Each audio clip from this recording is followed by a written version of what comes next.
show with me, Trainer April. So here's an object that I will hide under one of these three silver cups. So where do you want me to put this object? On your left, on your right, or in the middle? Now which side? Left, right, or middle? Okay, so let's put it right here. Now let's call in a psychic bird. Dazzle. Dazzle is our sulfur-crested cockatoo. Scientific name, Kakamuang galanita. Now guys, do you think Dazzle has the ability to find the hidden object? If it's yes, then say, you can do it, Dazzle. Go, Dazzle.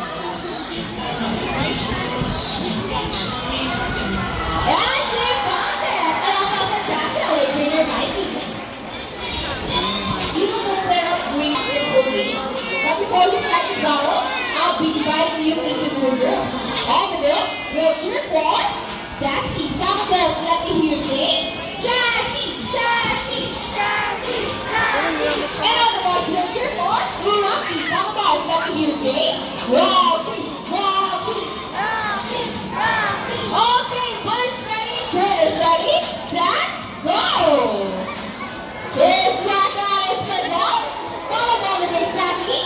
Another Rocky. And to the top for the last ball. And Rocky wins. What a close game. What do you say about the triple shot? You guys lose this time. Hold it. We want another race. Oh, she wants another race, Trainer Mark. Are you sure about that? Do you want Sassy to lose again?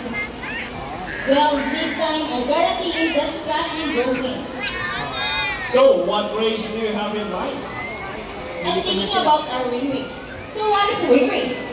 The first bird who will drop 2 units into the pool, then the fastest is the winner. And that is the ring race.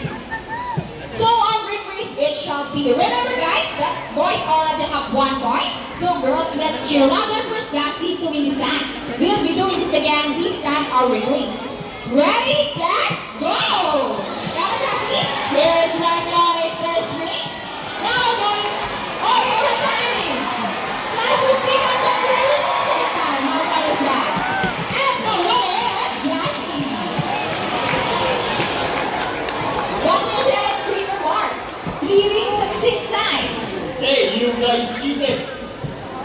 No, we didn't cheat. Sassy used her brain. Oh, so it's true that girls are more intelligent than boys? Ano ba sa natin sa si Trainer Mark and Trainer Shell? Parrots are particularly known to be intelligent and perceptive. That's why we continue to enhance their skills and not get bored. Here's Sassy, our Queen Makok. She's going to show us how intelligent she is by putting the shape back to its correct spot. Just like Sassy, Green Makos are from South America. They are known to be the gentle giants of the parrot family. It is because they are the second largest, next to the hyacinth makos. They can grow up to 92 centimeter length and can live up to 8 years old. Scientific name is Arachidorhea. They usually feed on seeds, nuts, salts, and minerals, and longer than the next.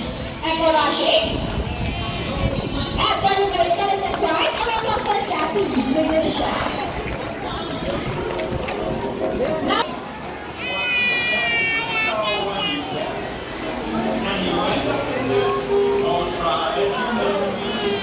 are the Trainer James Shell ready? Their Rocky solved the equation for us. Once again, the equation is 10 plus 8. Go Rocky, do the math. And Rocky gets the first number correct. How about the second number?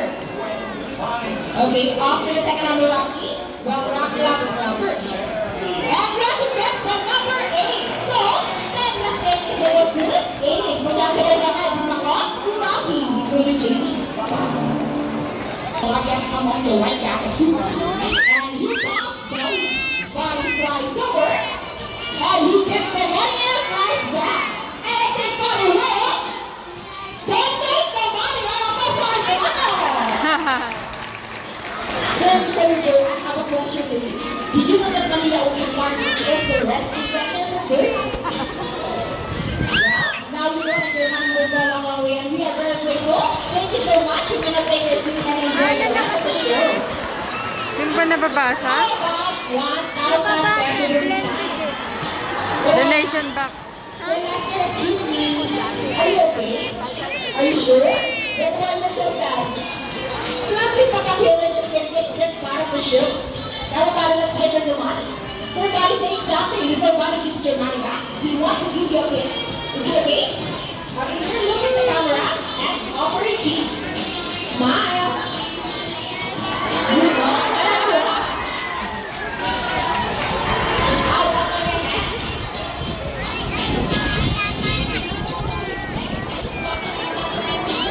And there is your camera of my woman.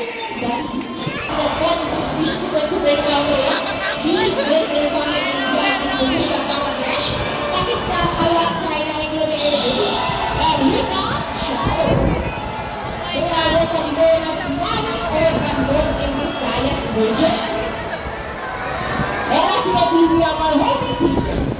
Homing pigeons is an entertaining group. They go down a little bit, birds, grass, and hay. Now, one of us for our friendly guys and our homing pigeons. Here at Manila Ocean Park, we believe there is hope. We only not try to take care of our friends in the sea, but also for those who are in land in the air as well. Now, who is the 3 R's? It's reduce, reuse, and recycle birthday. So there's a lot of good once again. They are going to show us the proper waste disposal.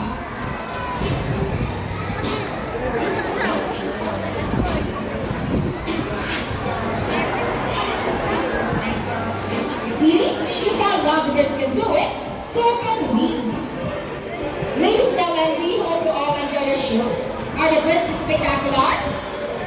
Well, in an oriental mother hospital the airport, let's take action in saving them from exploitation or even extinction. Please let's all do a part in saving the world. Because remember, this is the only home we got. So let's present the best of the players that make this show possible. Trainer Mark, with Rocky. Trainer Mikey with Bobby. Trainer David with Shadow. Trainer Michelle with Speed. And again, I'm Trainer April. Thank you and goodbye. By the way, guys, please remain in the seat because we still have a sea lion show. Once again, please remain in the seat and do not cross the yellow line.